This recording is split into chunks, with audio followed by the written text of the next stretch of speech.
Hi, good afternoon. It's just past 4 o'clock, so let's get cracking on this. So a few points before we get into the entire webinar.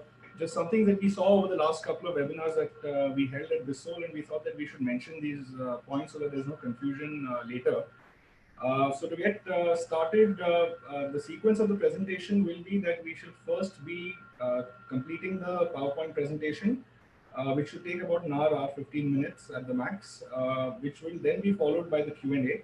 One important point we would like to mention is that we would request you keep the questions or the queries that you have to the Q&A section. If you notice on Zoom, there's a Q&A section. We would request that the questions be put there instead of the chat window because it becomes difficult for us to keep track of both at the same time. And in case some question has to be answered later, we can pull it out of Q&A. We cannot pull it out of the chat section. So a humble request from our side.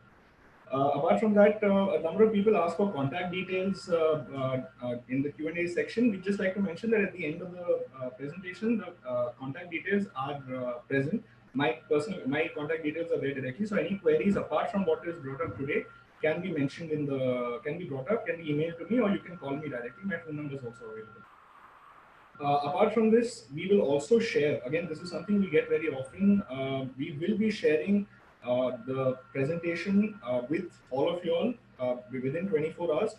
In fact, that presentation, because I generally don't go with large paragraphs in my presentation, so the presentation that will be sent will be a little more in-depth, a little more detailed, so that you have more scope to understand what is being said just by reading the presentation itself. And one thing I would like to also make sure it is perfectly fine with me if your cell phones are not on mute, as long as you can pay attention to the presentation, because you're mute at my end, so it doesn't make that much of a difference to me. So please kindly go ahead and keep your phones on ringer. Right. So let's get cracking. So today's topic, we will be discussing risk mitigation in Forex and financing. Two aspects that we seem to hear a lot in the news every day: exports going down, imports going down, financing options that are available, what are MSMEs to do. So we'll be covering a large part of this briefly in all our slides put together. I'll just give a small breakup. We'll be getting into what the markets are talking about briefly, where the currencies are headed. We'll be talking about what strategies you can take for your foreign exchange, what financing options are available. We'll be getting into some form of debt restructuring. When we mention debt restructuring, it does not necessarily have to be stressed assets that go to the banks for restructuring. You can also look at changing the format of debt that is on your books to reduce the cost to the company. Apart from this, we'll also be delving lightly into what the RBI has come up with over the last, or what they have mentioned, or how they have tried to help over the last couple of weeks. Mainly from a corporate framework, corporate standpoint, we won't be getting too much into the individual or retail segment of it. We'll be talking about what MSMEs require at this point in time or going forward. We will be getting into all of this starting right now.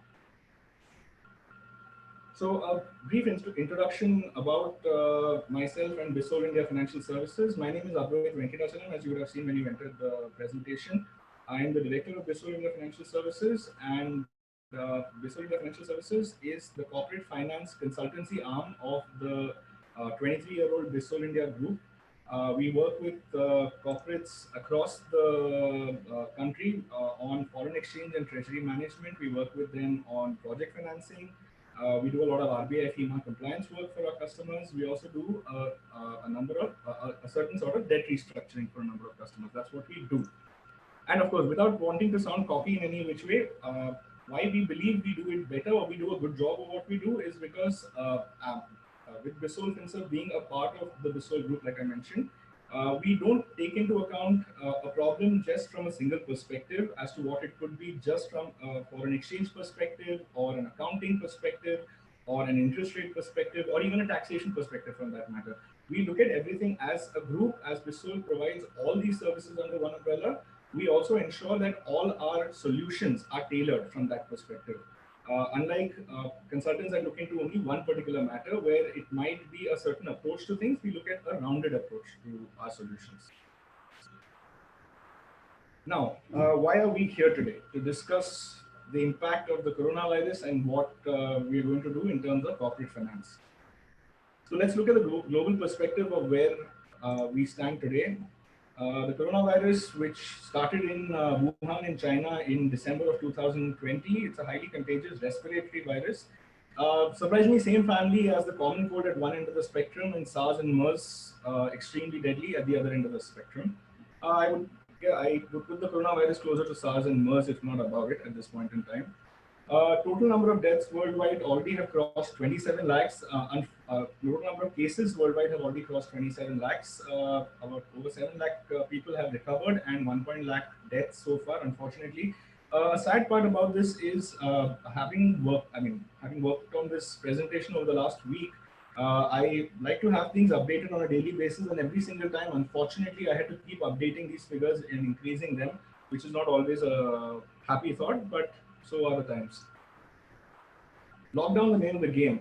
Absolutely. Today, I think we are all aware and quite frustrated about the fact that the entire country and to a large extent the entire world is under lockdown in separate manner. But I believe it is for our own good. It has helped us, but it has also taken a huge toll on the global economy. The fact that businesses are shut, the fact that the economy cannot move forward because everything has come to a grinding standstill is what we will see going further, and it is something that will continue to take a huge toll on our economy. Now, the IMF estimated recently that the global GDP will fall, where they had earlier estimated the GDP to be at 3.3%, which was estimated in January of 2020. Currently, that estimate has been dropped by 3%. We are expecting over 100 countries worldwide to slide into recession before the end of this year. Also, just a small bit of information: the fall in the GDP figures, the global growth figures, have been the highest since the Great Depression in the early 1930s. So this is probably the first time we're seeing something of this nature in over 90 years. Now, coming back home, where does India stand? Over 23,000 positive cases as of this afternoon, 4,000 people that have recovered, which is the good news, and over 788 deaths, which is unfortunate. Our figures definitely are a lot lower than they are in a number of other countries. A number of significant or prominent individuals across the world have also accepted this fact. A large part of that could be contributed to the lockdown. So let's say that is the positive of the lockdown that we covered initially before we talk about how it impacts our economy. The IMF has dropped India's GDP growth target to 1.9% in 2020. In fact, Goldman Sachs has dropped this to 1.6%. So just a point going with that is the IMF has still mentioned that despite the fall to 1.9%, India is one of the fastest growing major economies in 2020. And one of the only countries in the G20 that will show positive growth figures this year. 2021, of course, should be good. The IMF expects a bounce back up to even 7.4%. Fingers crossed that should work, but I don't think this is going to happen overnight or in a span of 1 year unless certain steps are taken from all sides, be it the government, be it companies and individuals. Now, economists across the world, especially in India, are talking quite clearly about a recession. A recession is the least of our worries at this point in time, as there's a good possibility India could even slip into depression in the coming days if certain steps are not taken. Now, after all the gloom and doom that I've just mentioned in the points above, there are opportunities that exist. There is a certain amount of governmental lacuna, certain issues. Now we're talking about businesses moving from China, Japan moving its manufacturing from China, South Korea moving its manufacturing from China, and India will benefit from all this. Not necessarily. We are going to have to take some very serious steps for that to happen. It is not going to come and fall in our laps. There are other countries that could also benefit similar to India, and we will have to be at the top of our game to try and make the most of this opportunity. Now, when we talk about markets, we can't get into any market unless we talk about the share market. So just a few points before we go to the next slide. We are expecting, at least at our end from our analysis, we are expecting markets to to trade within a 1,000 point range, 9,500, 8,500, that range in the days to come. We have been seeing the Nifty get resisted at 9340 levels. In fact, even yesterday that happened, it got resisted again close to between 9320 and 9325 and 9340 levels. And we're expecting initially, in the immediate days to come, we're expecting maybe a correction to maybe about 8900 levels soon. The intensity of FII outflow that we have been seeing over the last month and a half, ever since the coronavirus outbreak started and spread across the world, over $10 billion worth of outflow from the country, that the speed and the pace at which this was happening has reduced, has come down drastically at this point in time, and that should help stabilize stabilize the Nifty to some extent, our share market as a whole. So currently, we are in a situation where it's wait and watch. Investor sentiment is looking for further stimulus. What the government says plays a huge part. What benefits the government? The RBI is looking at informing us about, or helping us with, or helping the country with, is important. A fall in the number of COVID-19 cases, of course, a fall in those numbers would make a huge difference, increase risk appetite, increase the confidence in the country. And there are also expectations of smart money moving towards India post COVID. So maybe in the next 3 to 6 months, when things slow down. I'm still not mentioning that the COVID dies in the COVID goes away in the next 3 to 6 months. Hopefully, if things are if we play our cards right, the numbers could reduce drastically. Now, the lockdown, of course, is causing a huge perceived reduction in earnings. I wouldn't even call it. It's perceived to some extent. It's very clear, very real in others. Supply disruptions are very much there, as a number of economists are calling it at this point in time.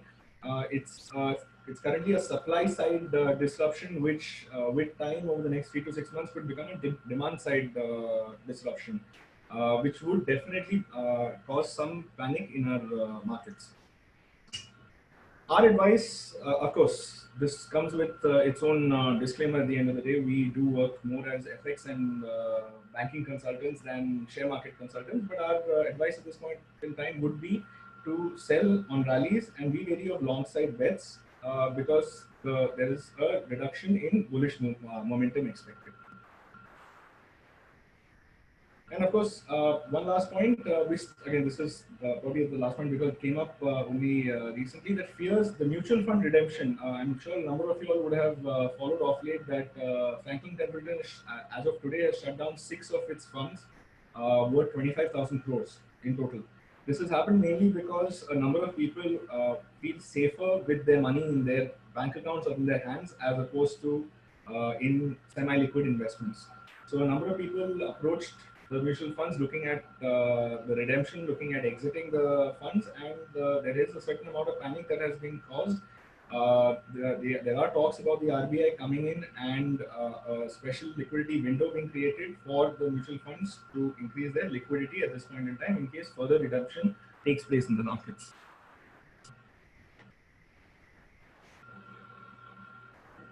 So where does the RBI come into all this?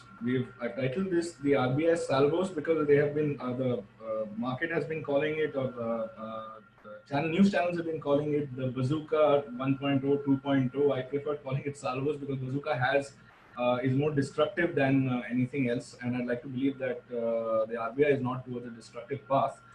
So let's talk about what they mentioned on the 27th of March, if I'm not wrong, which was the first announcement by the RBI in terms of helping the economy, which was already in a slowdown, and the COVID-19 basically just helped it tank.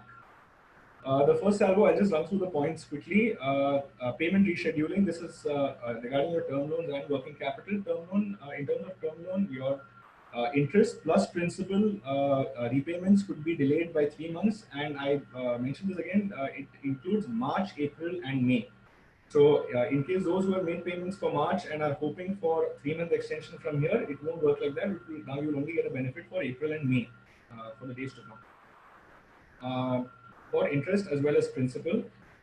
This has been, of course, an advisory by the RBI. Banks are allowed to take a final decision on this, and we are seeing various permutations and combinations of this with instead of just a pause button on the EMI repayments by 3 months, the banks are increasing EMIs by a couple of more than just 3 months.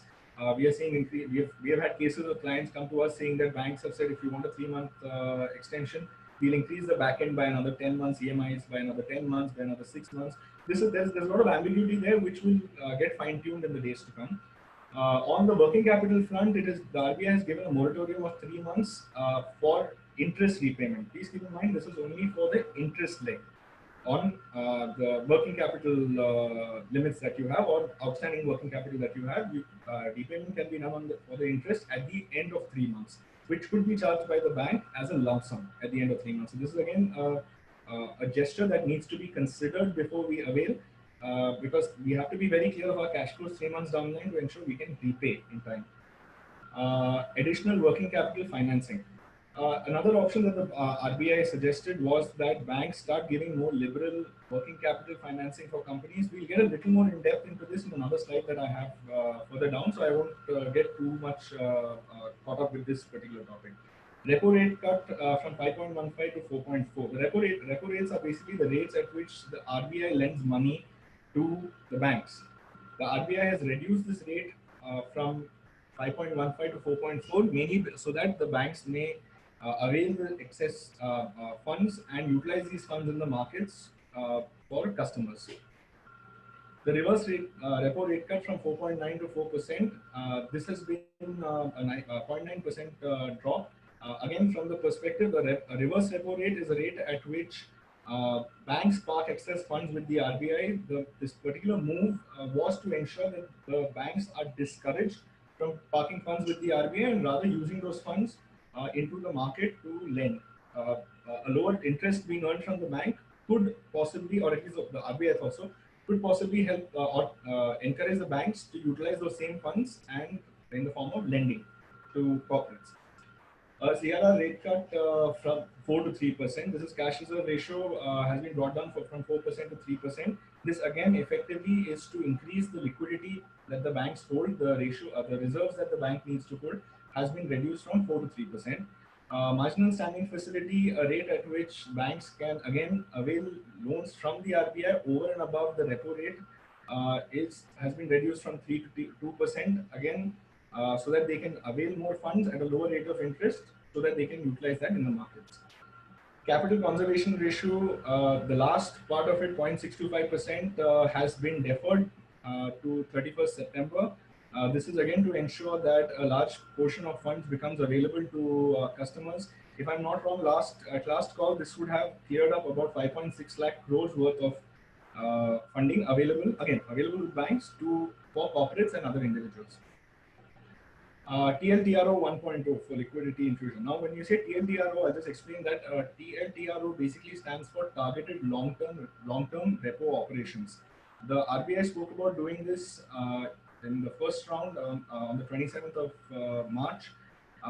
It got, again, this is a point we will be going into a little more in detail in the coming months. I'll just mention that targeted long-term repo operation is basically where a bank allows or lends for long term, anywhere between 1 to 3 years. It was the first time when TLTRO 1 was announced. It was the first time that the RBI had gone in for this measure, and it went in for this again a second time in the days to come. Net stable funding ratio, a ratio that banks another ratio that banks needed to maintain at their end to ensure that any volatility in the receivables does not get from customers does not affect its books. This was also deferred by 6 months so as to ensure that there's more liquidity available with the banks to share in the markets. This was, of course, the first salvo. The second salvo that came in on the 17th of March, 17th of April this month, the reverse repo rate that we discussed earlier was cut again from 4% to 3.75. Again, trying to ensure that banks are discouraged from parking funds with the RBI. A 50,000 crore infusion was spoken about for NABARD, SIDBI, and NHB. What this basically stands for is NABARD standing for the agricultural sector, SIDBI for MSME and industry, and National Housing Bank, of course, for realty. So this was the banks, this was the RBI's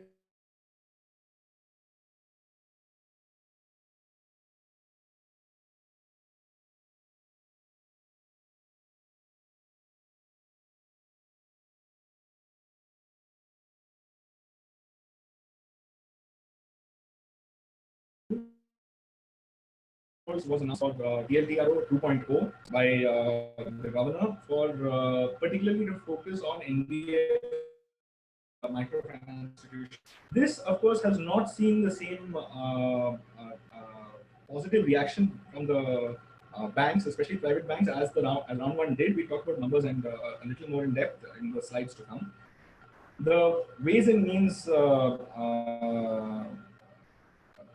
WMA, which is a loan that the banks, that the states can take from the RBI, was increased earlier by 30%. The RBI decided to increase that to 60% to ensure that the states have enough funding at a time when there is a mismatch in their receivables and payables. This is generally a 90-day loan that is given at repo rates, and this needs to be repaid by the state to the RBI. They have increased the quantum of loan that can be available. Restriction on dividend payout. Banks, of course, this is a very smart move by the RBI. They ensured that banks cannot pay out dividends to its shareholders with any of the funds that are being received through these targeted approaches. So they have mentioned that dividend payout has to be stopped till the time that they give the go-ahead for this in the months to come. Liquidity coverage ratio has been reduced. It has been reduced from 100%, which was that, to 80%. The 80% would, in the days to come, be increased to 90% by the 1st of October, and by 1st of April, this will be back at 100%. This is again a move to increase the liquidity that the banks have to share in the markets. Relaxation by NBFCs. Earlier, the RBI had come in and said that commercial banks can the commencement of the projects could be delayed by about a year.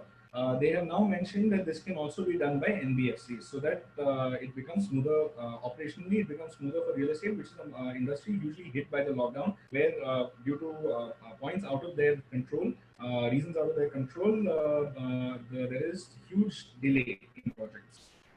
Extension of timeline for insolvency resolution. This timeline has been increased by the RBI from 210 days to 300 days. Changes in NPA classification. The RBI has mentioned that the period in which a standard account is taking advantage of the moratorium provided by the bank, those 90 days cannot be taken into consideration for the classification of NPA. Going forward now, like I mentioned, a couple of points I kept mentioning that we'll discuss it a little more in depth. I'll just get that, I'll just come to that slide. So let's clear this out. So while TLTRO1, that's the targeted TLTRO1 was a success. TLTRO 2.0 sees low interest. Of course, TLTRO1 was oversubscribed by close to 2.5 times. By banks, and what the RBI noticed was a large portion of those of the money earned or the income earned from the loan availed through the TLTRO was parked in AAA private limited companies or in public sector companies, because banks did not want to take any risks with anything below AAA or with NBFCs. Seeing this and seeing the lack of liquidity that the NBFCs were facing, the TLTRO2 was targeted towards towards NBFCs particularly. Especially 50% of that was supposed to be targeted only for small to mid-size NBFCs. Unfortunately, the interest in that has been lukewarm at best. Only 50% of the 50,000 crores that was issued has been availed. A lot of private banks have stayed away from the things. So this is something the RBI has said that they will rethink and they'll come out with other options for NBFCs to increase their liquidity. Banks, like I mentioned, are still skeptical that NBFCs, especially small NBFCs that are not necessarily rated below 500 crore books, are not rated, and hence might not have the capacity to collect on repayments, and hence might cause bigger NPAs, which is why banks have stayed away from the TLTRO 2.0 to invest in. Despite we just mentioned earlier that the reverse repo rate has been reduced by the RBI from 4.9 to 4, from 4 now to 3.75% to discourage banks from parking funds with it. This doesn't seem to have taken too much impact, made too much of an impact, because we still see a number of private banks parking their funds with the RBI, even at the 3.75%, which they believe is a better rate of interest at zero risk as compared to a higher rate of interest with increased risk on the books. It's just a safe play by the banks. They have shareholders answer to, and they have decided with the amount of risk being transferred to their books, they would rather play it safe. Now, a couple of scenarios where we are seeing banks, especially PSU banks, increase the lending that they are giving. When we spoke about earlier in the RBI Salvo's first one, Salvo 1, we mentioned that the RBI has suggested that more working capital be provided to companies by banks. So the SBI, of course, being the largest PSU in the country, has started by providing loans up to 200 crores or 10% of the fund-based limit of a company at rates of 7.25%. Union Bank has provided loans of up to 50 crores at 8%. The loans, of course, are not non-collateralized. They will be on the basis of hypothecation of stocks and receivables. The repayment of this is generally after a 6-month moratorium, and the period of repayment is anywhere between 12 to 24 months, which the banks have mentioned. NBFCs also have started with this. Bajaj Finserv, again, I'm only giving examples here. These are not the only cases. Bajaj Finserv started providing loans of up to 30 lakhs, which is collateral free, payable after a 6-month moratorium, payable over 12 to 16-month period. And of course, Bajaj Finserv particularly, this is something that I read, mentions that they are willing to provide these loans within 24 hours of approaching them. Once again, these with NBFCs, though Bajaj Finserv does have a very strong book, with NBFCs there is a certain amount of fear in terms of where they will stand and how much they will be able to provide, which is why the amounts are a lot lower. Private banks, like I mentioned, have not really entered into this entire segment so far. They're still waiting for some more clarity from the banks. All this, though, I mean, you see what the details that I have put over here, but I will also put a caveat here that though these numbers are provided, 200 crores, 7.25%, 10% of fund-based limit, there is to some extent, it is to a large extent going to be a case-to-case basis that banks fund. It is going to be on the basis of financials, and not every customer is going to get get these rates. Another point that I should mention is all these rates that I've mentioned, or anything even close to this, will only be available to standard companies that are under the standard segment. That is, there is no outright NPAs, there is no negatives on the books, and the books are clean. The company has been repaying so far before the COVID-19 scare. These are standard accounts, and only those accounts will be serviced with these kind of offers. Now, those are what offers were given to MSMEs. Let's see what more the MSMEs are looking for today. Now, the clients we speak to and clients across companies across the country. MSMEs, especially a number of associations representing MSMEs, have approached the government, have approached the RBI indirectly, speaking about some of the benefits that could be passed on to MSMEs in this time and age, which almost includes 90% of the country's businesses. A waiver of charges on utility bills. Extension of moratorium by 6 months. They believe that 3 months will not be enough, and an additional 6 months should be provided with no extra implications. When I mention no extra implications, I mention, like I mentioned earlier, that banks have been charging additional interest. They have been charging additional principal repayments, the EMI. Where 3 months of holiday is given on the EMI, that same 3 months adds up to 6 to 8 or 10 months of EMI back-ended without any of these implications of additional repayments. Inclusion of more items into the essential goods category. As we all are aware, only essential goods are getting sold at this point in time in majority of the states, majority of the regions, especially the orange and the red belt, of course, is not even seeing all essential goods being provided. A number of industries, especially computer, hardware, and other industries, are asking to be included in this so that some amount of sale and business can be started at this point in time, at the earliest.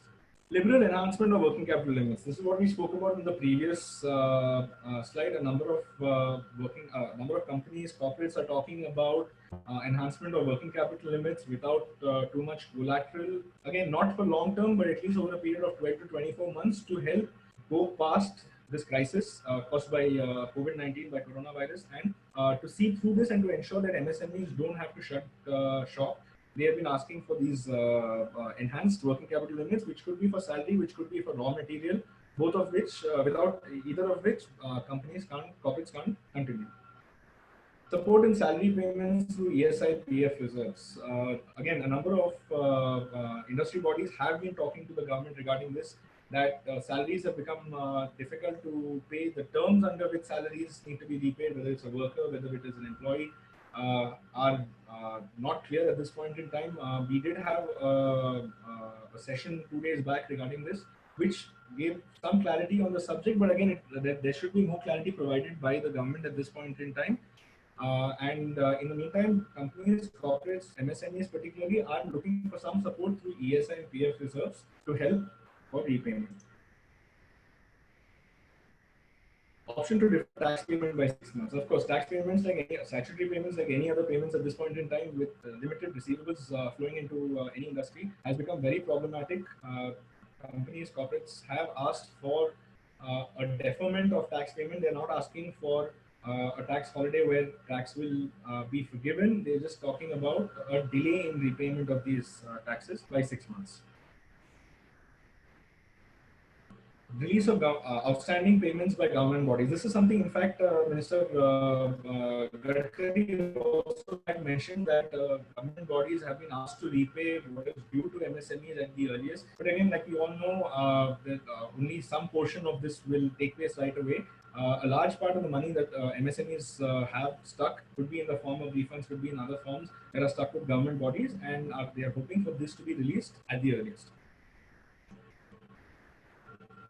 Extend permission for delayed GST payments without interest, late fees, or penalties for all statutory payments. So this again, not just GST, but other statutory payments as well. Like I mentioned earlier, of option of deferment of tax payments. We mentioned no interest, late fees, or penalties, or unnecessary payments, or what MSMEs consider unnecessary payments, should be levied at this point in time, at the time of making payments. This is in general what the MSME bodies are looking to the kind of benefits they are looking for at this point in time. There are a lot more, of course, but in the interest of keeping it generic and for all and to be useful to all industries, I have kept it limited to these points. Now, shifting a little to the idea of currencies or the concept of currencies, because the whole topic is about forex and financing. So while we've spoken about the RBI, about financing to some extent, we get into currency volatility. We do have a number of exporters and importers out there. And now with delays in receivable patterns, delay and uncertainty about the timing of receivables, it becomes even more important to understand how currencies will move and how not to take further losses in this scenario. So the COVID-19 has caused a number of disruptions, which of course benefit the USD. The US dollar always has been a safe haven currency. Any uncertainty, any fear across the globe helps the dollar strengthen, which is what we are seeing even with the INR and the other currencies of late. Crude oil prices have fallen to even to negative levels, of course, just a few days back. In fact, I recently saw a couple of posts where people were comparing buying a barrel of crude for a pack of biscuits. So crude oil prices have fallen. Importers are rushing. A number of countries, including India, are huge importers. A number of these countries are rushing to shore up their reserves, especially when the rates are this low. The US Fed has been looking at $375 billion worth of injections to increase liquidity by way of swaps, and this also makes the currencies volatile in terms of demand. The stimulus, of course, a number of central banks have been talking about, or have even mentioned the stimulus packages, announced the stimulus packages that they will be going through to pump liquidity. Depending from time to time as to which country is announcing what, the particular currency of that country does get volatile at those times. FI outflows and inflows. As you would have seen clearly with the USD INR, dollar and the rupee, or even in the share market, the outflows of FIIs directly impact the equities, and that has to some extent, always has an impact on the currency of the country. The outflows that we have seen of late from the INR also show the demand for the USD when FIIs are pulling out of the country, and that demand pushes the USD higher. This is just an example of the dollar and the rupee. Similarly, the same thing or the opposite in the form of inflows happens across the countries, across various countries. Crucial economic data. Economic data across the world, be it your GDP growth data, be it your wages, be it employment. This data affects currencies on a normal day, even without the COVID crisis, especially growth and other figures during this crisis have a huge impact on the volatility in the currencies, as we'll see in the future slide. Continued RBI intervention. This was, in fact, not just intervention by the RBI, but by central banks in general. I should, in fact, have mentioned central banks. I apologize. Let's, in fact, because I have mentioned the RBI, let's just take that as an example. The RBI does come in very regularly with its high reserves to ensure that the dollar rupee does not move single-handedly in any direction. Excuse me for 1 minute. I seem to have some problem with my video.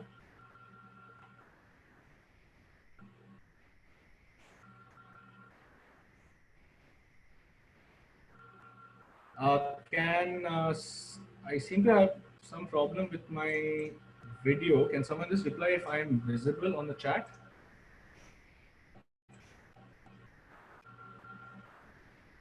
Okay, good. I'm back together. Thank you. Must be some problem with the internet. Right. So, like I was mentioning, the RBI does intervene from time to time to ensure that the dollar rupee does not slide unidirectionally. It has come in close to 74, 75 levels to harness the single-sided movement, and other currencies also tend to do this. Other central banks also tend to do this from time to time, which causes further volatility in currencies.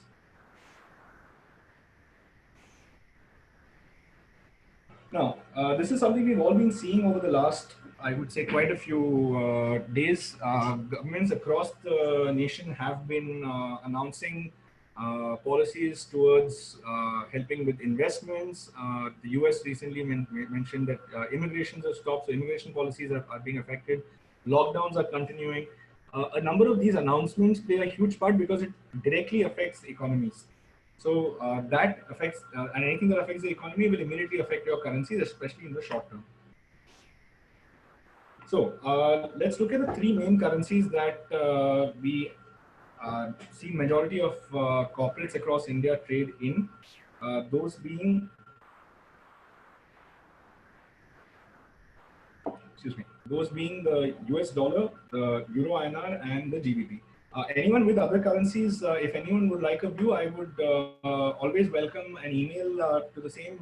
To my end, I have only kept this so that it fits comfortably. I haven't included the CHF or the JPY at this point in time because it caters to a small portion of the exposure corporates generally face. In case your company does face more exposure in those currencies, we would be more than happy to send you our views about that personally. So coming to, starting with the USD INR, our expectations are that the dollar would move towards 78.50, 79 levels in the near term. We have over the last 2 days seen some kind of appreciation in the INR compared to the USD, and we would suggest customers start, importers especially, start hedging their imports at any dips. As the coronavirus is, though it is at a lower level in India as compared to other countries, we do see that safe haven benefit will be seen by the US dollar, and you might be able to witness the dollar strengthening further from these points. The reasons, like I mentioned, is the coronavirus risk aversion. People are not very comfortable with risky assets. They prefer safe haven assets at such times and could move more towards the USD. The Q4 results of a number of companies will be out soon, and thanks to the coronavirus already starting to take effect in India from late Feb to beginning of March, those results are going to be muted. That will again cause FIIs to pull out, and again that would affect the currencies. Fall in supply due to lockdown. Of course, like I mentioned earlier, the current economic situation is that of a supply deficit during this lockdown, which is also affecting markets as sales are down drastically. Exports, like we've heard across all the channels, exports are down drastically, are expected to be down because this isn't something that is that only India is prone to. It is something that could go further into across the world, and hence exports are expected to be low for the immediate months to come.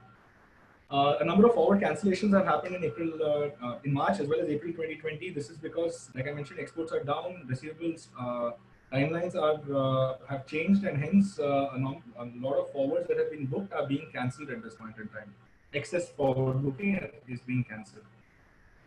QE in the US could see some pressure of the INR, could see the rupee appreciate in the days to come, but in immediate time, the expectations are still for the dollar to rise. Talking about the euro, we are expecting the euro to weaken against the rupee closer to 80.50 to 82 levels. I know this range is a little wide. The GBP, in fact, is a little wider, but these are currencies that are generally known to be a lot more volatile as compared to the USD INR alone, as there are two different currency pairs playing a part here. The reasons that we believe so is, again, Europe in general is the Eurozone is reeling under the coronavirus epidemic, be it Italy, be it Spain. A number of countries are suffering, the UK as well. But talking about the Eurozone only, there's a lot of government indecision in what kind of assistance needs to be provided to even to each other's neighbors in the Eurozone. Sorry about that. The USD, as mentioned again, is acting as a safe haven now with news from North Korea about the leader possibly having cardiac surgery or heart surgery, or even some talks or rumors about being infected by coronavirus. In general, the USD has gotten safe haven benefit over there and moved towards the USD. Data in general, economic data has come below expectations. Though expectations were low, these figures are even lower than expectation, and that also has affected money to move away from the euro towards the dollar. The fiscal stimulus that each country within the Eurozone is taking is still not clear. Countries are still reeling under dealing with day-to-day activities or dealing with controlling the virus, and hence the fiscal stimulus across the board is still not clear. Now, the GBP INR, like I mentioned, the range is a little wide, 92 to 93. This, in fact, could even go a little further below 92 levels initially, but in the longer term, we are expecting maybe 5 to 6 months, we're expecting the GBP to strengthen again. But initially, we do see some weakness in the GBP. Again, a high number of COVID-19 himself is quite serious. Insufficient measures, the general public believes, or I would say at a global level, everyone believes that the measures taken by the government at this point in time is insufficient or too late. Uncertainty about Brexit now with the entire coronavirus epidemic or pandemic. I don't think any talks about Brexit is going to take place. Something that was delayed for a long time, even before the pandemic came in, is not going to move any faster by any means. Now that the world is grappling under this pressure of the pandemic, there's a lot of fear in the markets. Though there is some positive data coming out of the UK. That positive data is getting smothered under the fear of what the future holds in the near term. Again, like I mentioned, the GBP has seen some recovery after the British PM was out of the ICU. He is the standard bearer there of what the people will believe, and any improvement in his health would always benefit the GBP at this point in time. Now, coming down to, we spoke about the markets, we spoke about the currency markets in particular. Now, what can you do? You can't control the currency market, neither can I. I'm a consultant. I've been doing this for over a decade, and I tell you, I'll be the last person who can control anything to do with the currency market. What we can control, in fact, is how we respond to this. How we respond to how our company responds to it, what is internal to us. Markets are an external factor. All we can do is try and see how we try and make the most or try and save the most out of this. So margins. This is something, again, this is not particular, this particular point is not endemic only to the COVID-19 virus or this particular time of pandemic, but this is definitely something that is an instant or very quick, I won't, if not instant, a quick solution to better your books. Now, this can be in a number of ways. A number of companies leave it to the banks to decide what margins they get at the time of exchanging at cash rate or forward rates for that matter. They leave it to the banks to ensure what final rate they avail, and banks walk away with a large margin on the exchange rate that they charge you. Now, a number of companies are also aware of this, corporates are aware of this, but believe that it is at the discretion of the banks and that there is no scope of improvement, which is not true. Negotiations can be done. Only thing is, negotiations need to be done in a structured manner. If you are just going to tell the banks that another bank is giving you a better rate, the banks have been, I mean, being an ex-banker myself, I can guarantee bankers have heard all of this before. They know what to believe and what not to believe, which is why when we generally come in, we come in with some kind of proof. We work on the same screens that bankers use, so we come in with some kind of proof which they cannot refute, without which the banks also know that it's just a shot in the dark. Margins can be increased. In fact, we have had cases where companies with negative exchange profit and loss accounts have seen that go to a positive side from an accounting perspective, go to positive just on the basis of margins without anything else being done. So margins are an important aspect. The scope of reduction for these margins generally ranges anywhere between as low as 5 paisa reduction in your margin, going to as high as 1 rupee 80 paisa per dollar, per euro or per pound that you convert. So I'll show you a case study of this in the next slide, which will probably make it a little easier to understand. Another thing that we can keep a track of is following the direction of the markets, or what we call timing the currency markets. Again, I don't come from the perspective, like I just mentioned, it is not possible for anyone to read the markets 100%. But we would like to believe, of course, that having been in this market and having a team of people who study these markets the same way you manufacture goods or provide your services, our service is to study these markets. And we have, to some extent, an educated version of where the markets might head. We genuinely believe there are two approaches to forex management. One is active and one is passive. Passive is letting the markets decide what you do, or like it's also termed, like I like to term it, Bhagwan Bharose. What we say is you take an active approach, especially in these times where markets are extremely volatile. We are not looking at excess profits out of exchange rate. We're not looking at trading out of this. We're not looking at gambling out of this. We are simply trying to ensure that on a day when we decide to convert, we take into consideration all the factors and try not to convert when the market is at the worst possible point of the day in terms of whether we have export receivables or import payables, whether we need to sell or to buy the foreign exchange. So we ensure we help companies with this. This is something that can be kept track of, and especially in the short term, be it 24, 48 or 72 hours. Beyond that, it becomes a little difficult. There are too many factors that affect the markets, and even a tweet by Donald Trump in the middle of the night can have a reverse effect on the markets. So we generally try to avoid keeping it for very long term. Hedging through forward booking. Now, I know a number of people out there have tried hedging in some format or the other and believe that it's akin to a bad word, hedging or derivatives or anything of that nature. Again, I don't talk about very high-end or complex derivative. I'm talking about something called forward booking or forward contracts, which is a fairly simple derivative, if you can call it that. It has a number of financial and accounting benefits. Some of the benefits that you see by forward booking is you freeze your future rate. From an accounting perspective, that helps because you know exactly what you're going to receive in Indian currency, in Indian rupees at a future date. You don't need to keep that, you don't have to have the uncertainty of where that might actually land up till the last date of receipt. From a financial perspective, you receive, from an exporter's perspective, you receive premium.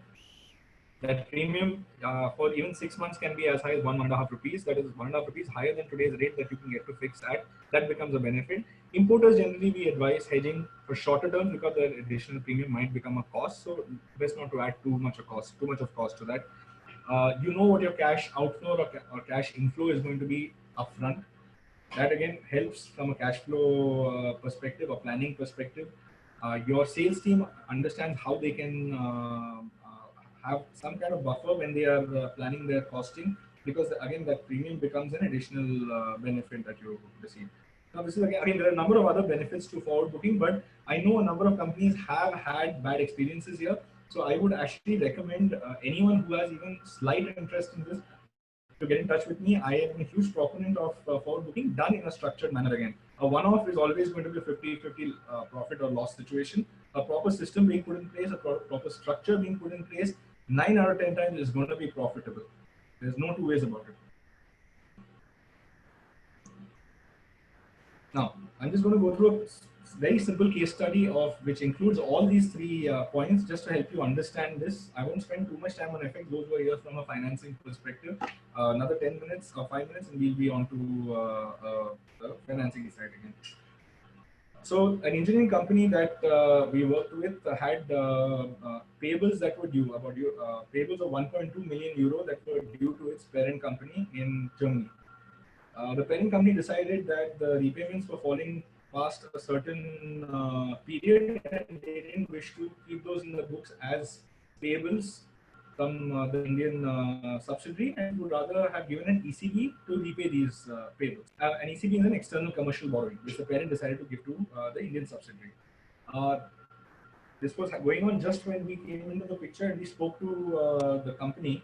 The company had left it to the bank to decide what margins they would charge, and as this is a capital account transaction and not a working capital-based transaction or day-to-day transaction, this could not be done through the EFC account or exchange earners account. This had to come the receivables from the ECB had to hit the current account, and then the payable had to go out again. So it was a double conversion. When we came in, we noticed that the bank was at that point in time charging the customer 1 rupee 40 paisa on every euro converted. So the advice we gave was that on behalf of the customer, we negotiated the FX margin down to 25 paisa on each leg of this conversion. The first leg, that was the receivables leg, we did it on cash basis. The repayment, again, we felt based on the timing, we felt that the repayment would be done the next day and that markets would be lower. We hedged the repayment leg of the transaction and got 20 paisa better. So basically today we decided to hedge the repayment for tomorrow. We got 20 the next day when the receivables came in, the bank charged us only 25 paisa for the receivables to come in and 25 paisa for the payment to go out the same day. But because we had hedged the repayment the previous day, we actually made an additional or saved an additional 20 paisa on the conversion. So just in that 1 day of transactions or 2 days of negotiation and transactions, the company managed to save over 30 lakh rupees. Like I mentioned, the solutions that were brought in were margin negotiation, timing of the markets, as well as the forward hedging for the repayment leg. Also, I'd just like to mention quickly that the case study that I went through, that at this point in time, we're just going through a case study for on the FX side and one case study on the short-term lending side.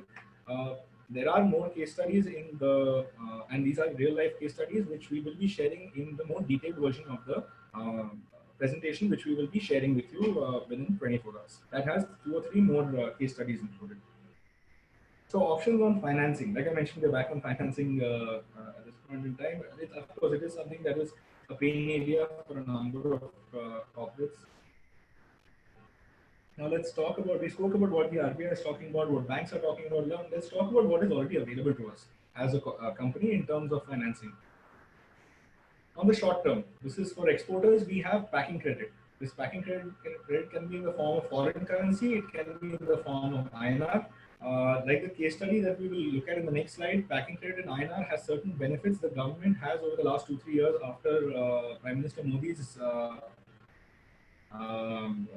big push towards Make in India, the RBI has allowed interest equalization in a couple of the sectors, especially labor intensive and capital intensive sectors, where packing credit in INR particularly would get a benefit of 3 to 5%. 5% if you are registered under MSME and 3% if you are not. So this does provide a huge benefit. How that provides a benefit, we will look at in the slide. I just wish to mention this benefit. The packing credit in foreign currency is available to exporters. It's in foreign currency and is a LIBOR, or in case of Euribor based funding that is available. You generally have a LIBOR plus a spread of a couple of percentage points over and above the LIBOR. Short-term foreign currency term loan, an FCTL. A foreign currency term loan is basically not very different from an INR term loan that a number of corporates have availed in today's time and age. One small benefit of why we, as consultant, term it as a short-term foreign currency term loan. There's no such thing as a short-term or a long-term foreign currency term loan. We have our internal reason to call it so, mainly because a number of our corporates, again, banks come in and encourage a number of our clients saying, we'll give you you have exports, against those exports, we'll give you a foreign currency term loan, or we'll give you a foreign currency term loan and hedge the same. Your interest rate, of course, there's an interest arbitrage in the entire picture. Your term loan is at, your foreign currency term loan is at a much lower interest rate as compared to your INR term loan. Couple of things to keep in mind at this point in time. Yes, it is true, the bank is correct in the sense that the interest rate is much lower. What we do need to consider over here is, if we are utilizing that foreign currency term loan on a regular revolving basis, if it, let's say we take it for a long-term 3 to 5 years, which I mentioned in the long-term, in the slide regarding long-term financing. If we take it for the long-term, you avail that in your books from an accounting perspective, you avail that loan at, let's say, today's exchange rate, or let's say 3 months back at an exchange rate of 70. That same term loan, when you repay it, let's say 2 years down the line, and for academic reasons, we say the dollar is at 79 or 80. Whatever benefit that you got of, let's say, an interest arbitrage of 4 to 5% that was availed by utilizing the foreign currency loan gets washed away, and your net cost increases because your exchange repayment rate has gone up by almost 15%. So 13 to 15%.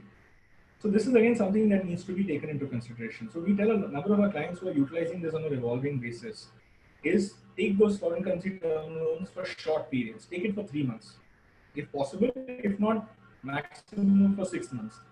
Within 3 months, hedging your repayment is possible if there are opportunities, because your forward premium is not very high, the cost does not increase high. If you take a loan for 3 to 5 years, it is virtually impossible to hedge for that, because your repayment after 5 years would have an additional premium of 20 rupees attached to it per dollar.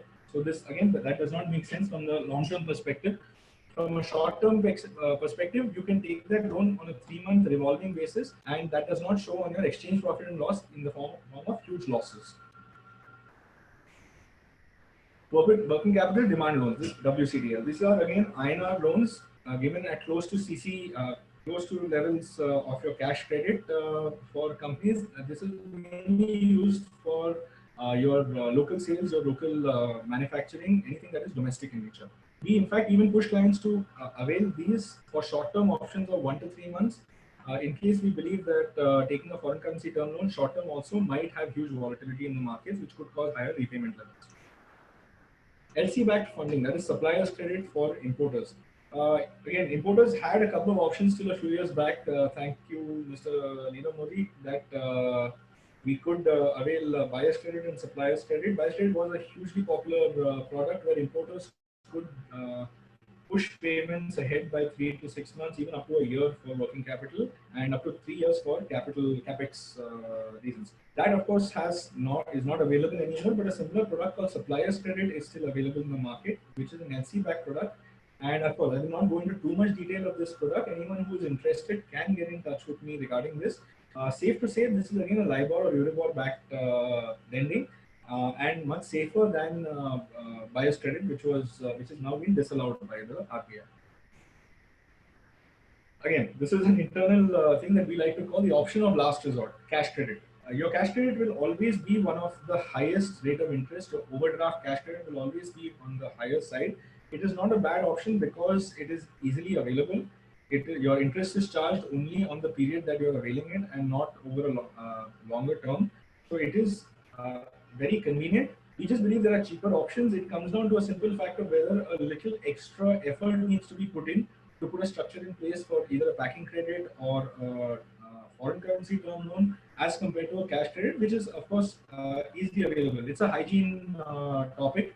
I leave it to each one of you all to believe which is more convenient for you at that point in time. But yes, we do believe purely in terms of interest cost, the cash credit should be one of the last options, or OD should be one of your last options to consider from the perspective of short-term lending.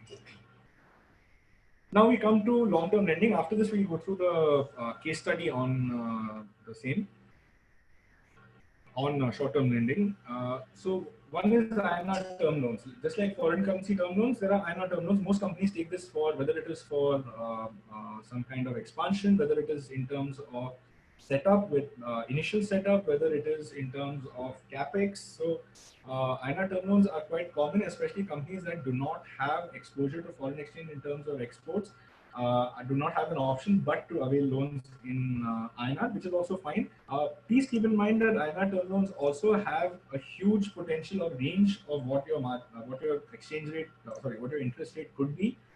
This is something that needs to be very finely negotiated with your banker, so that to ensure that you are not paying paying interest at very high levels. Your banker, of course, is not going to be one. I know a lot of us believe that we have very good relationships with our bankers. They are our best friends. But if they were consultants like me, would not be in the market. We do understand that banks, you do need to keep your bankers happy, but they also need to do the same. Please try and negotiate your interest rates with your bankers on a constant basis. There is always some give and take, but in 9 out of 10 cases that we come across, we always see that banks make a little more money than ought to be made from the customer purely because of lack of negotiation, nothing more.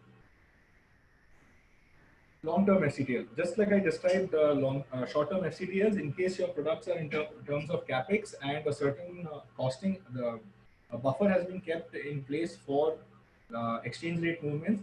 A long-term foreign currency term loan also makes sense. Again, I'm not going into too much detail regarding this, but any companies that are looking at availing a long-term foreign currency term loan could get in touch with me individually in terms of how this would work and how that buffer system works with long-term foreign currency term loans. ECBs, or like I mentioned earlier, external commercial borrowings. These in today's time are mostly done by foreign MNCs to their wholly owned subsidiaries in India. As you must be aware, interest costs in countries in Europe, in the US, are close to zero levels, less than 0.5 levels. So it is a win-win at both ends, where an Indian subsidiary does not have to borrow from the banking system at close to 8-9%. That too with the form of some kind of collateral, either plant and machinery, land and building, or even through a corporate guarantee from the parent company abroad. A parent giving lending to or providing lending to its subsidiary does not require that form of any form of collateral. The interest rate that the parent earns is a lot higher than what they earn with the bank, with the funds sitting in their bank. The Indian company pays at a rate lower than what is available through banks in India. It's a win-win. There are also cases, not as often as the first that I mentioned, but there are also a number of cases of companies availing ECBs even from third party, especially from banks. This is also available. It is a long process. It is a little more lengthy as compared to a foreign currency term loan, which is available on the basis of your limits with the bank, and ECB is provided purely on the basis of your financials. There isn't a collateral, but it is on the basis of clean financials, and this is also something that we can help you with in case anyone is interested in discussing this a little more in detail. For the benefit of brevity, I'm not going too much into detail with each one of these things. Please feel free to ask me any doubts about this individually. Debt financing in the form of bonds, corporates can go in for this, especially public sector companies can look at bond financing through debt financing through bonds, or equity financing through shares. Both have their own pros and cons. Debt financing a little better as compared to equity, but not as simple unless you have the reputation to go with it.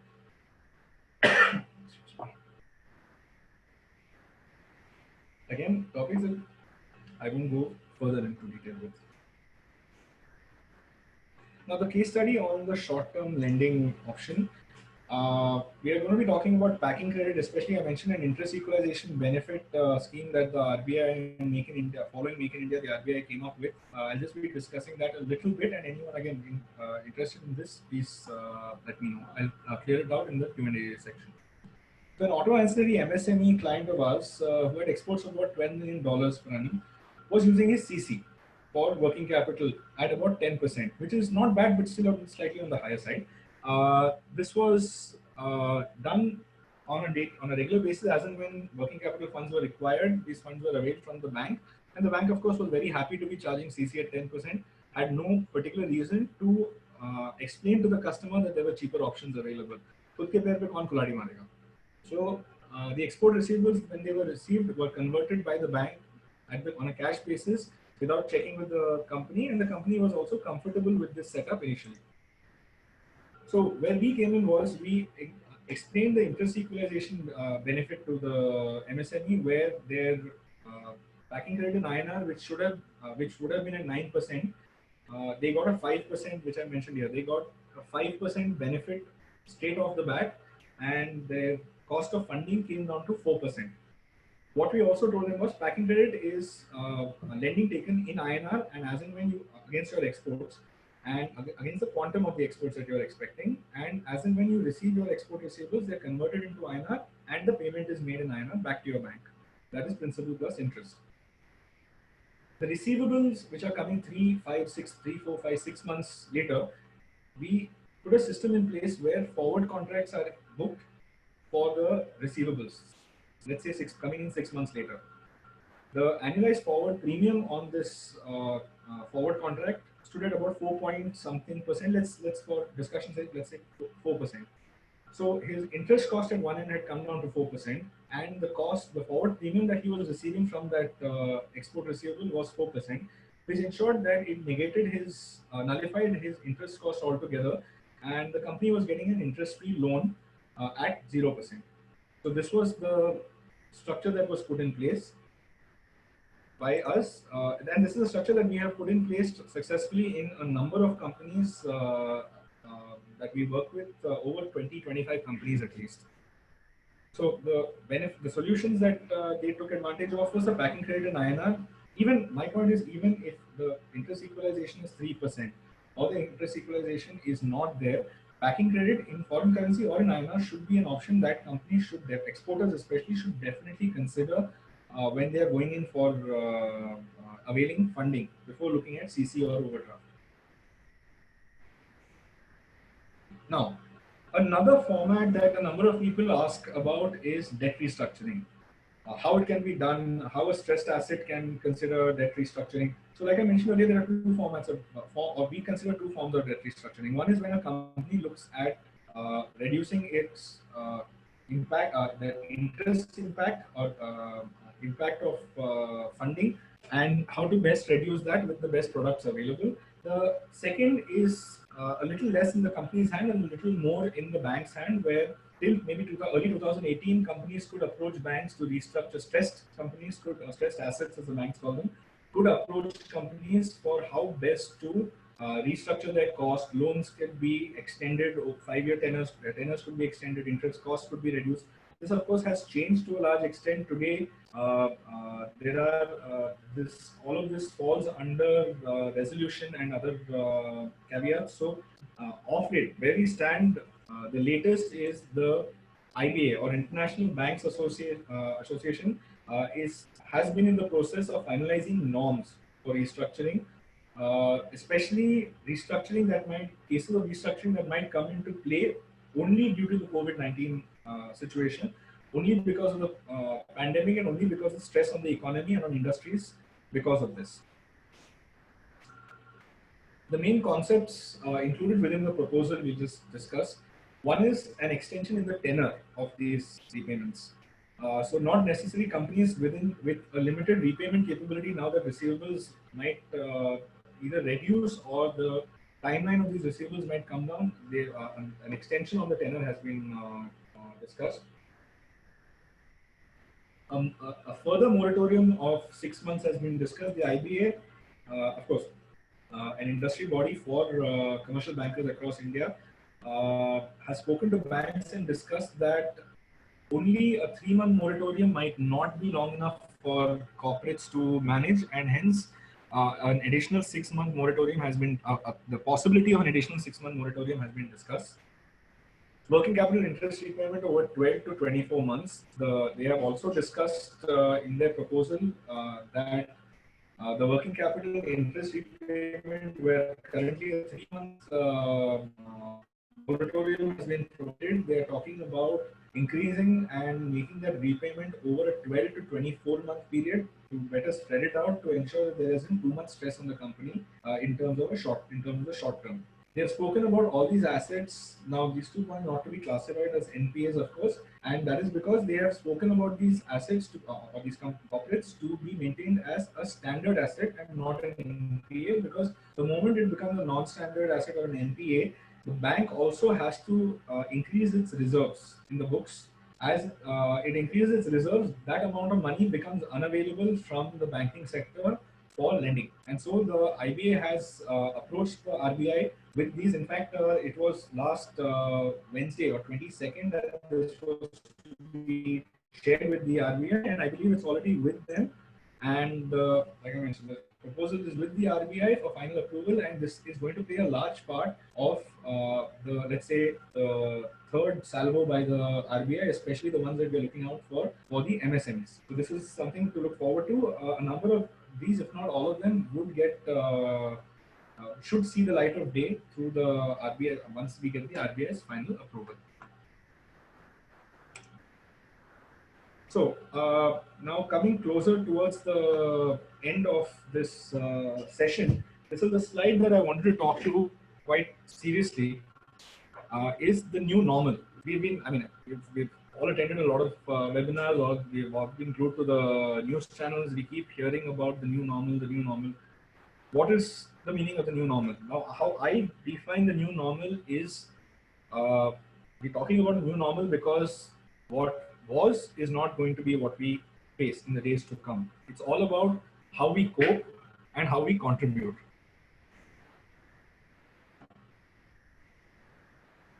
We, of course, always, mankind as a whole has to hope for the best. But that said, hoping for the best with no preparation is not going to be of use to anyone. We have to prepare for the worst. I don't think economically the worst is upon us yet. We still have trying times ahead of us. It's best we mentally, psychologically prepare for it. Not that I mean we need to despair. In fact, quite the opposite. I believe it is time that we plan for the worst. Any scenario that is better than that will always see us coming out even stronger. But if we don't, it just makes things that much more difficult for us. And I mean this not just from a corporate perspective, but from an individual perspective also. So keep in mind that you're in it for the long haul. The virus is going to be around. We are talking about antiviruses or excuse me, a vaccine that might come out in the days to come. This could be anywhere between a year to 2 years to 2.5 years for the vaccine, for a vaccine with trials, human trials, and everything to be out.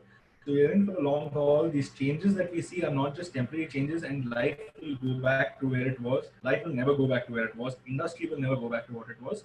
Again, don't take this, don't consider this as despair. Just consider it as a new thing to look forward to when we come out of this.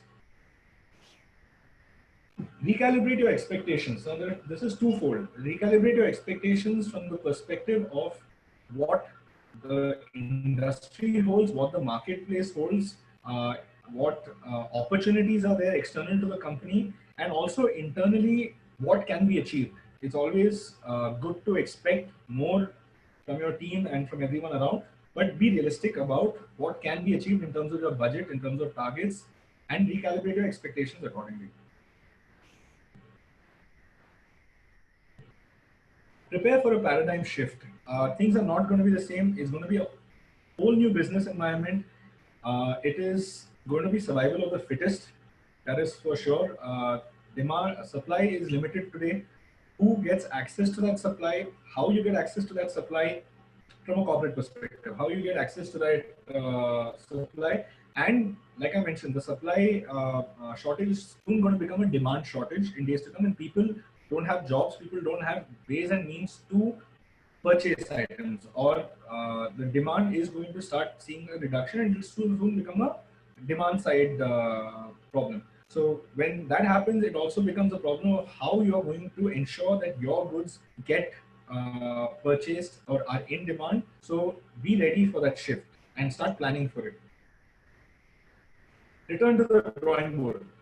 Reinvent, innovate. Again, it's easy to say. I have mentioned this in a previous webinar as well, but it's just an example that keeps coming to me time and again. We initially saw about 4 weeks back, Mahindra and Mahindra coming up with respirators. Car company with respirators. Though they're both part of engineering, you don't really expect that right off the bat. But their R&D team managed to come up with that within 48 hours, the first prototype. In the days since then, I'm seeing so many of our clients, so many people that I am connected with on LinkedIn do not just respirators, but a number of other bits that do their bit for what they can provide in terms of kits, in terms of medical supplies that they are manufacturing in-house to provide for this fight. Now, of course, it's laudable, and I'm not trying to put a commercial angle to any of this in today's time and age. This is purely done through the goodness of their heart, and kudos to them, every single one of them. But you cannot say that it is not left someone's mind that if that is possible today, the demand definitely is going to be there. Once this entire pandemic comes to close, there's still going to be a demand for this in the future. And anyone who has been able to reinvent into any other vertical, or within their own vertical to any other product, that becomes a totally new opportunity. For example, again, using Mahindra's example, you don't believe that Mahindra could, a year down the line, once the pandemic is over, just come up with Mahindra and Mahindra Life Sciences hygienic products or hygiene products. They're already in the industry.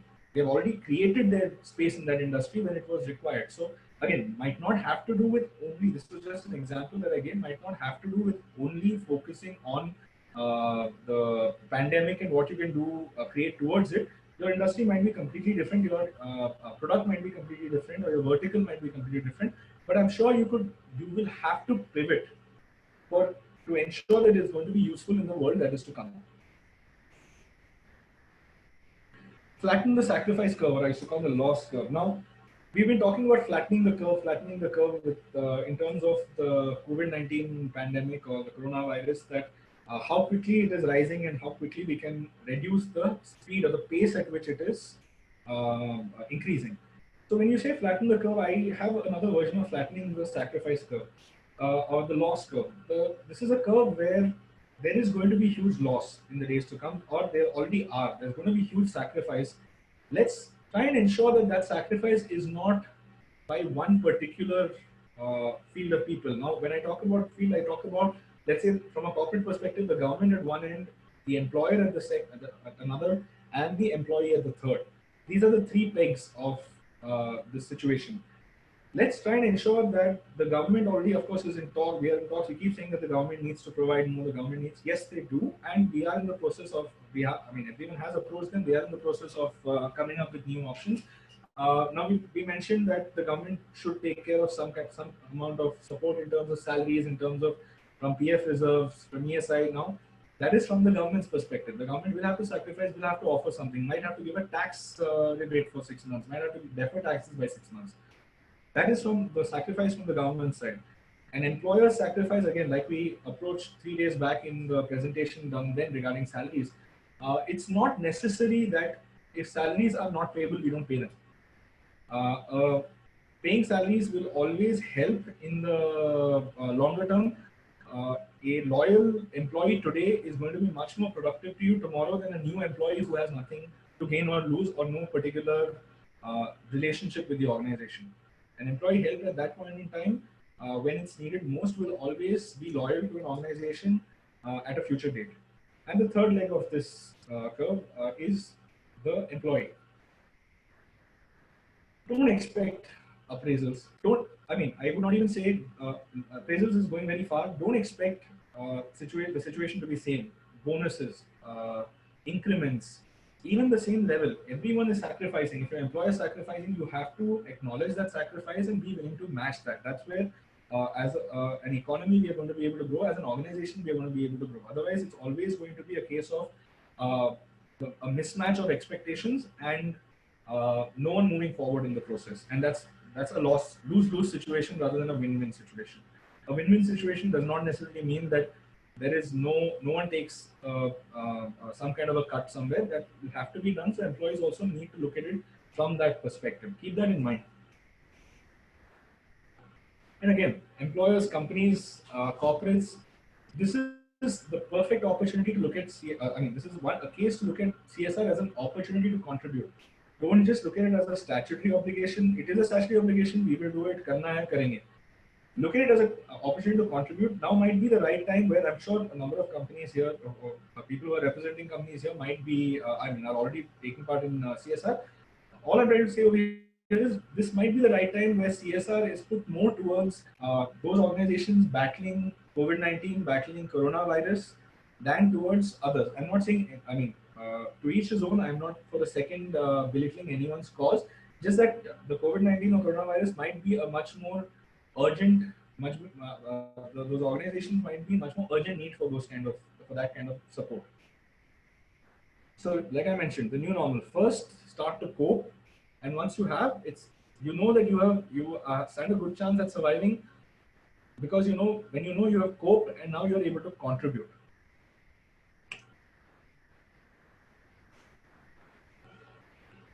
So,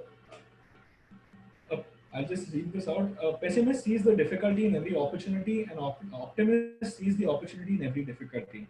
Again, like most sayings, this is, I'll ask you to take this with a pinch of salt. It's not always as simple as this, but yes, the line still stands.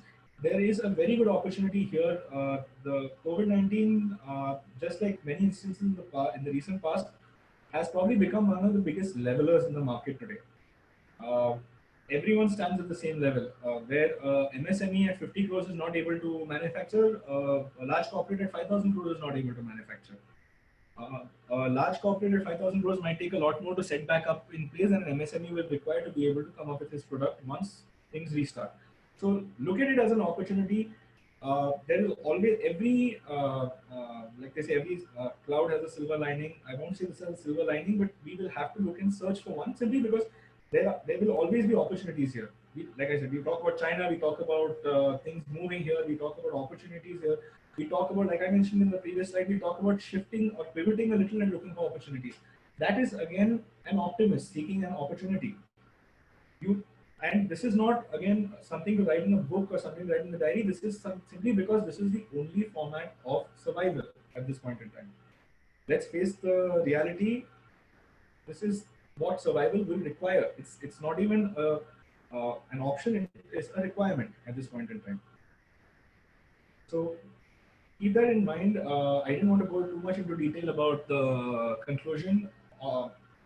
Budding entrepreneurs, this might be the time sitting at home, the time sitting in front of the computers might be an opportunity to look at your where there is a opportunity to become an entrepreneur. There might be an opportunity where others are not seeing one.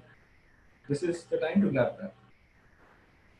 So before we conclude and go to the Q&A, I'd just like to mention, as part of our upcoming webinar series, we will have a webinar being held tomorrow by Mr. Manoj Malpani, the Senior Advisor of Bissol India and a Chartered Accountant.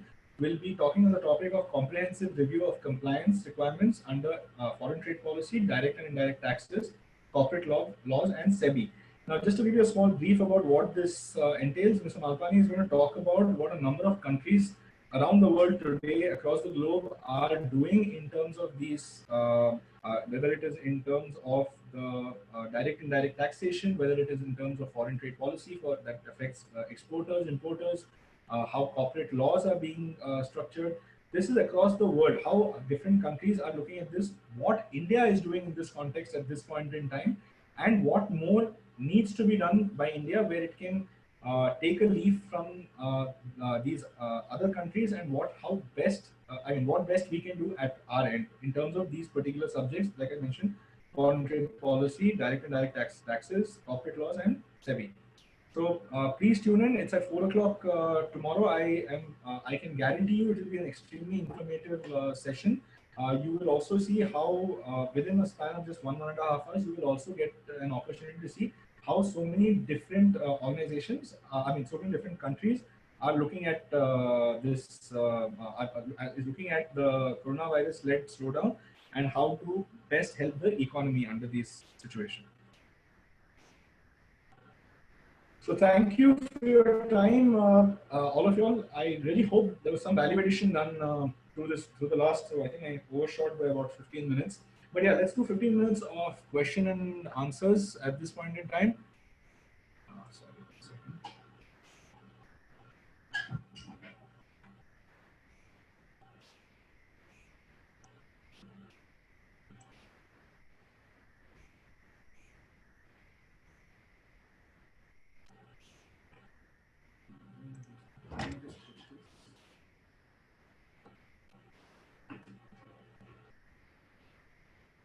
This sorry,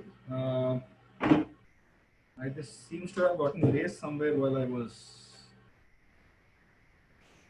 shifting this.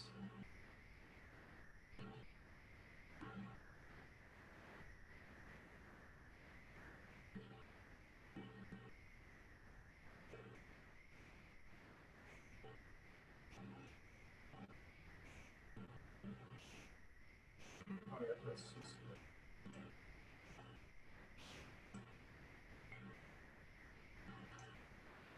So similar to the email ID, our website is www.bissolfinserve.com. Please take a look. Let's now look at the Q&A that we have got.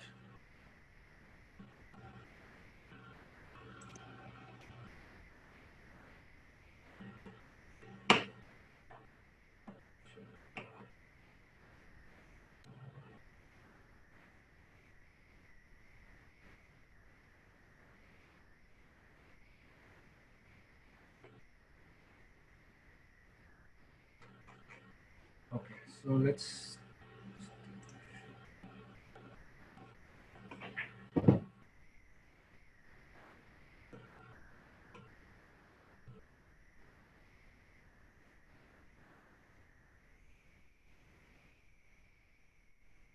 So let's look at this first question.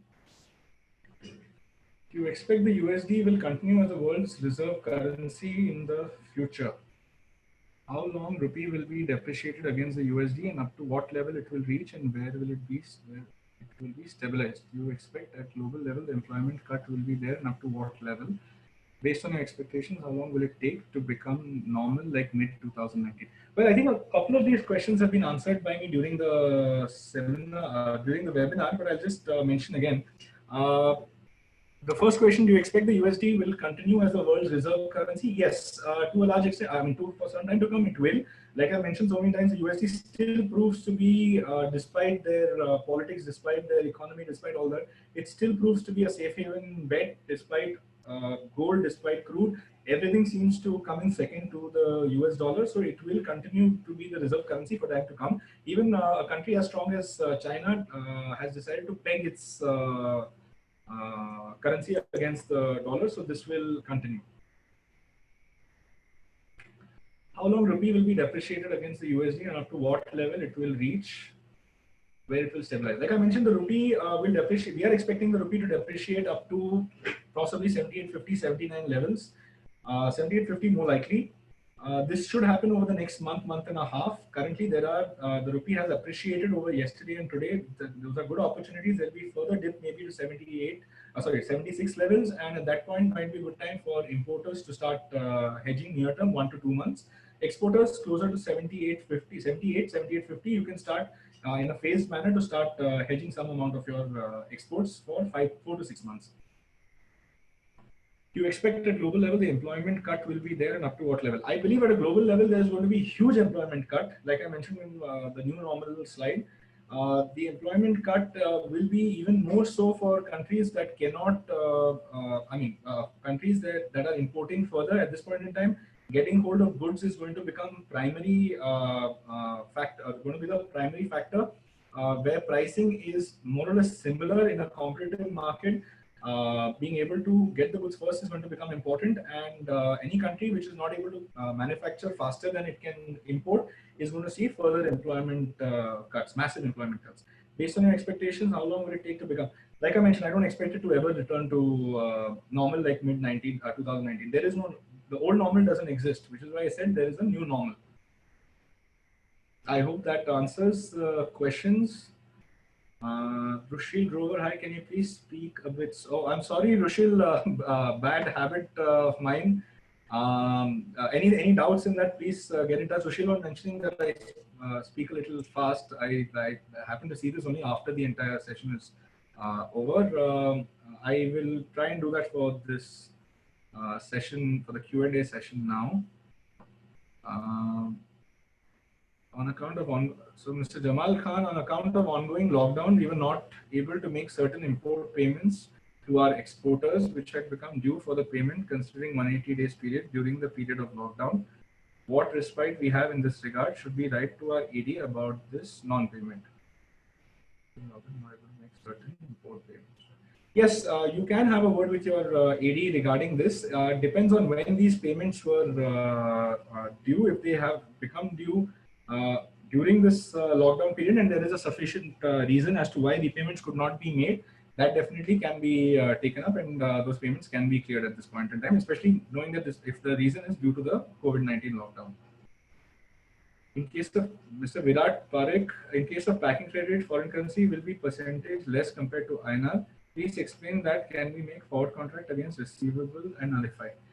Well, Mr. Parekh, in case of foreign currency, generally hedging, the straight answer is hedging cannot be done in the foreign currency packing credit, because for packing credit taken in foreign currency means the loan that the bank gives you, the working capital loan that the bank gives you is in foreign currency.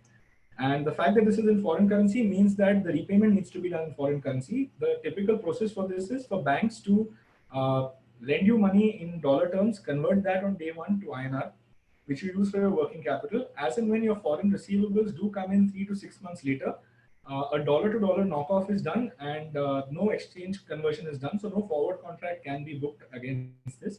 Certain banks, of course, we have had cases where certain banks allow us or allow our customers to hedge or book forward contracts against your availment of foreign currency packing credit. But those are one-off. That is something that has to be discussed with your bankers, and if they are comfortable with that on the basis of past performance, which of course I'll be more than happy to explain to you in person if you'd like to call me. On the basis of past performance, that hedging can be done for your availment of packing credit in foreign currency.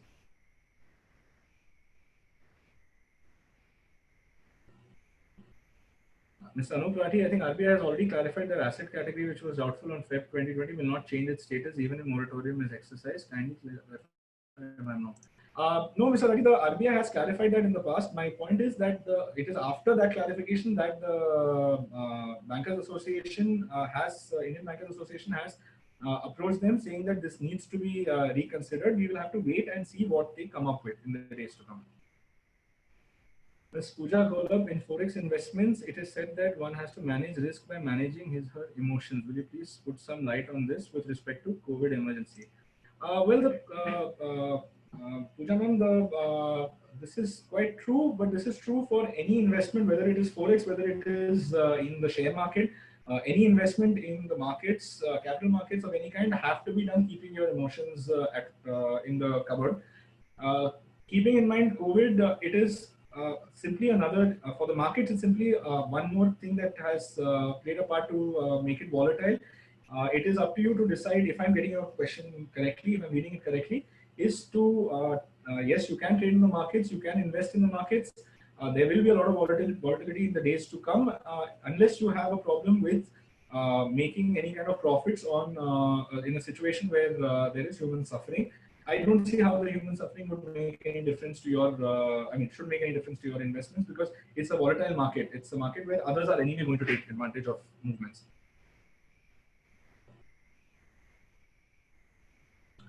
Mr. Joy Alur, in the example you gave of reducing interest cost to zero, do those rules still remain? Yeah, Mr. Alur, those rules still remain. That is, it is called interest equalization for an MSME, where your interest cost, just to break it up very quickly, where your interest cost is 9% for academic discussion. And while availing packing credit for certain HS codes that the government has, the RBI has already clarified, if we fall under those HS codes, customs HS codes, we can avail a discount of, as an MSME, up to 5%, bringing our cost down to 4%. A forward hedge done on the same day against that same receivable, annualized cost again comes, a forward premium is 4%, which should help reduce your cost, interest cost to zero or near zero levels.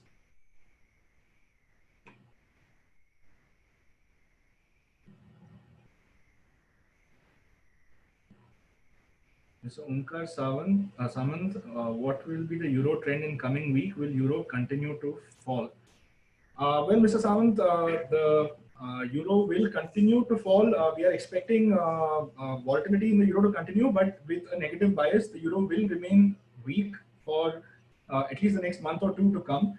We are not expecting any. There might be some correction, some positive news that could impact it, but with the overall picture, geopolitical picture in the eurozone, we are not expecting any major up move in the euro. So yes, to answer your question, we are expecting the euro to fall in the coming days, at least over the next month or so.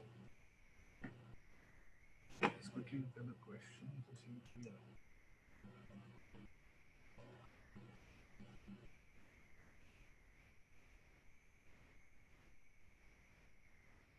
Okay, I'm just quickly looking at the chat because this is something that will not get saved for me if I need to answer this later. I know we've gone past the 5:30 timeline, and I'll just try and answer this quickly.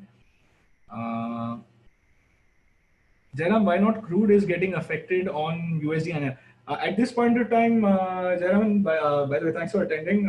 At this point in time, the crude has a mind of its own in terms of the demand and supply, especially the war going on, or the price war going on between Saudi Arabia and Russia is affecting the crude oil prices. USD and of course, again, in a normal situation, or when you're looking at technical analysis, you can say very clearly that one has gone down, other should work in a similar manner. That said, today there are too many various other factors that are affecting the currencies. So that could be the reason. I mean, that is the reason why you are seeing that the USD INR, and this is not necessarily following the same trend.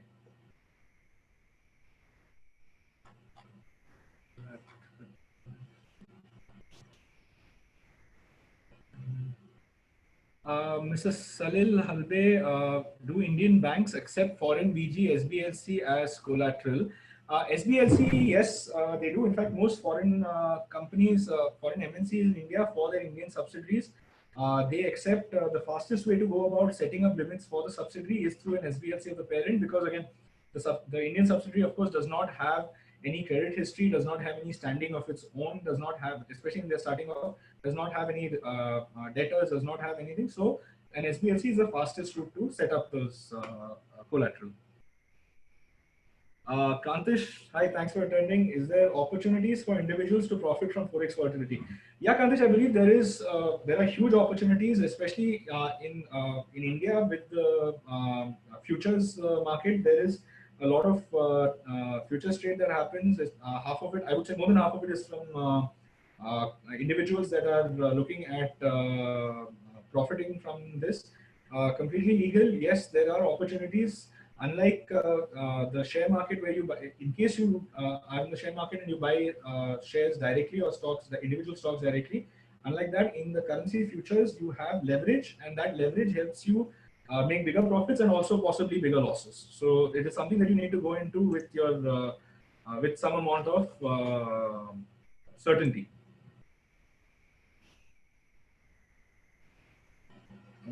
Yeah, Mr. Joyal, is ECB possible from our subsidiary located in Singapore?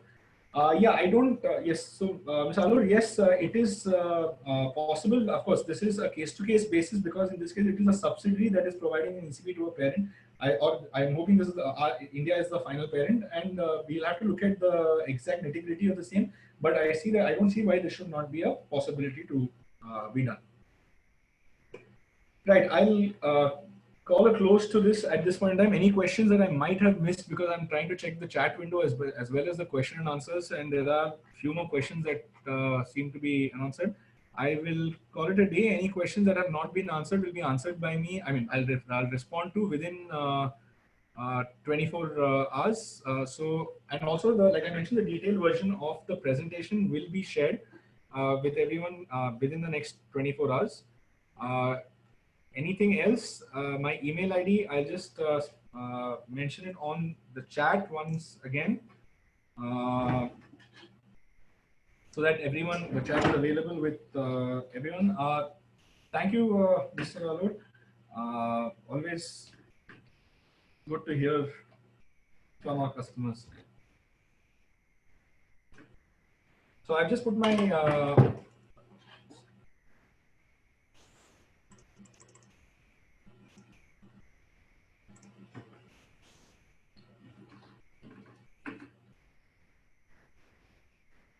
yeah, so I'm just typing out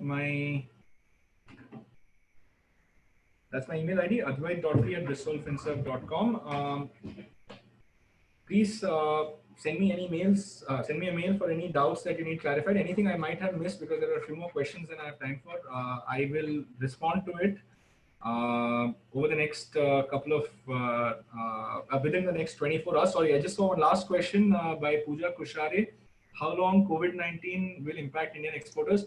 Ma'am, I expect COVID-19 to impact Indian exporters for at least the next 6 to 9 months. If you are asking about demand returning to the old days, we are expecting it to at least remain for another 6 to 9 months, if not another year or so, before demand for our exports goes back to where it was or anywhere close to the previous levels.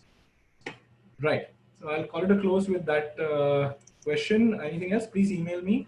I'd be more than happy to answer. Thank you. Thank you for your time. Thanks a lot. Please try and attend tomorrow's seminar by Mr. Manoj Malpani. I guarantee it will be an extremely informative session, and you'll get to there'll be a lot of takeaways in a very short period of time. Thank you.